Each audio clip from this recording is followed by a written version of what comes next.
Sega.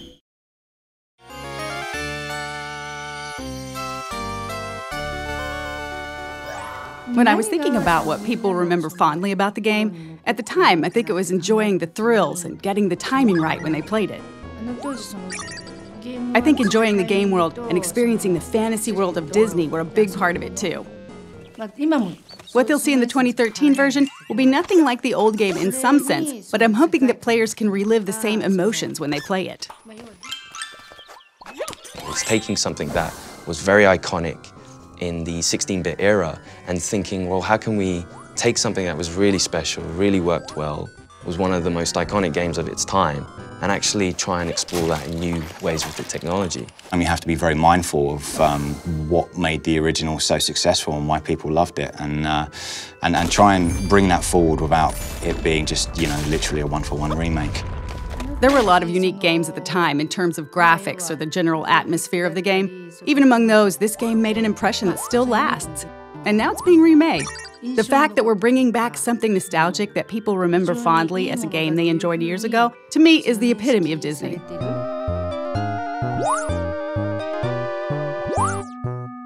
The original game, it just had a lot going for it. I think even the name Castle of Illusion was something cool, you know, straight away Castle of Illusion says, oh, what's that? Oh, what's inside that castle? And then you've got Mickey Mouse, biggest character in the world, so straight away you're like, oh, that's awesome, we're going to play Mickey Mouse through this Castle of Illusion. And it innovated on all levels, camera, control, platforming, and I think the core gamers absolutely loved it.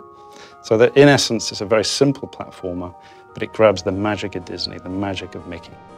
It was my first time making a game, so I came up with ideas I thought might be interesting and things I thought would help flesh out the fantasy world without being hesitant about how difficult or unconventional they might be.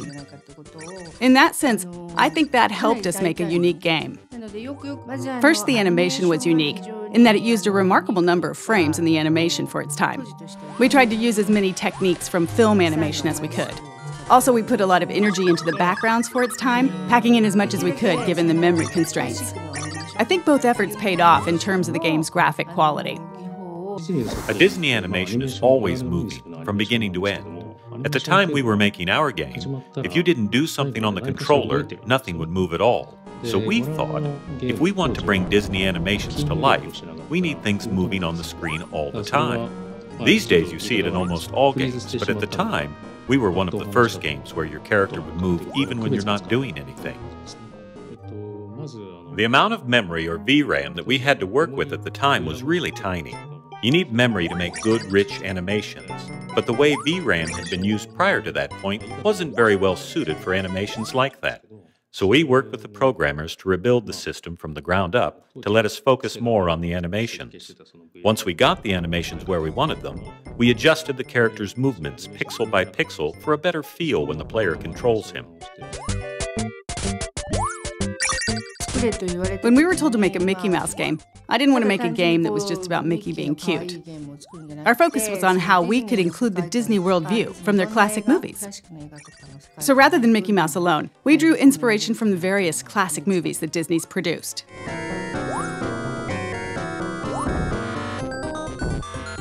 Games at the time were 8-bit or 16-bit, so there wasn't really a lot of room to work with. Most people in the industry weren't putting a lot of work into graphics or creating animations that conveyed a lot of character emotion. When we watched Disney movies and Mickey, it seemed like such a waste to take the fluid animations and beautiful backgrounds and turn them into pixelated graphics. So I think we put a lot more work into the graphics than any other title at the time. When we were making the Dragon Boss for the Candy stage, we couldn't figure out what to use for the dragon's body. Someone from Sega's US office sent us some licorice as a suggestion. Most of the team hated it, but I couldn't stop eating it. I was holding one of the hollow ones in my mouth and breathing through it like a straw as I worked, and ended up filling the whole room with the smell.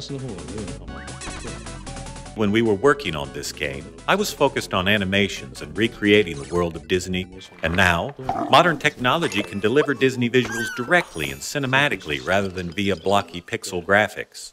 The new game will be able to recreate the world of Disney movies on a level that we weren't able to reach. The world the game creates, and the game itself as well, will be that much closer to the world you see in the movies. People will be able to enjoy that as they play. The original game had this, and it's there in the remake as well. the essence of Disney, a positive world of dreams, peace, and imagination. It's the epitome of Disney, and I hope everyone enjoys that in the new game, too.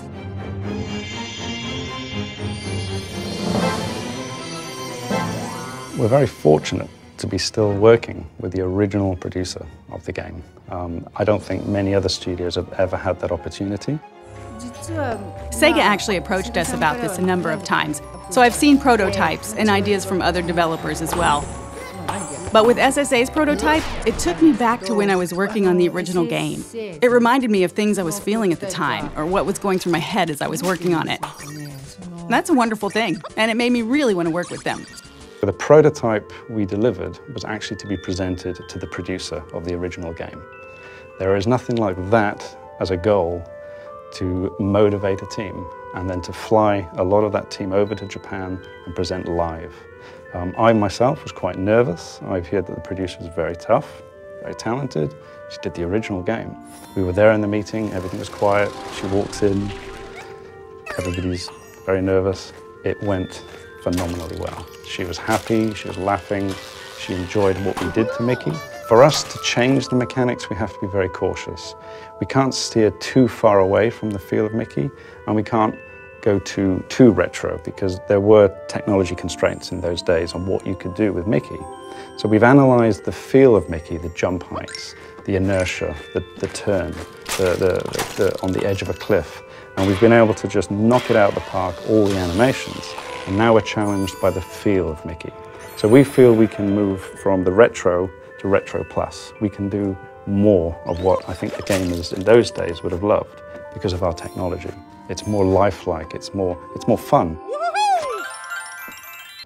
The lighting effects are taken into the account, the candlelight in the background. So all of a sudden the personality, the core pillar of the game, Mickey, is brought to life. And that's something that we really want to do with Castle of Illusion, is try and modernize Mickey, but put him in the context of what we had before in the original game. And our challenge then is to try and improve the animations, the look and feel of Mickey, the characters around Mickey, the environments that he's in, and even the music score is a massive part of that whole Disney package. Primarily, we're able to do a lot more with the sound effects, the mixing, the environmental effects. I mean, these are all things that we come to expect without realizing it. If a fan of the original picks up and plays the new Castle of Illusion, I think they're going to be really surprised. I think they're going to feel like this is Castle of Illusion, and I think we've played a few little tricks on them along the way. And I think if they're looking out for those things that they remember, they're going to see them and a few extra as well. That's the thing I'm most nervous about. When people who've played the game before get their hands on the new game, what will they think? I can't wait to find out. It's expressed in a completely different way, but the essence is the same. So I hope the enjoyment they experience from it is the same.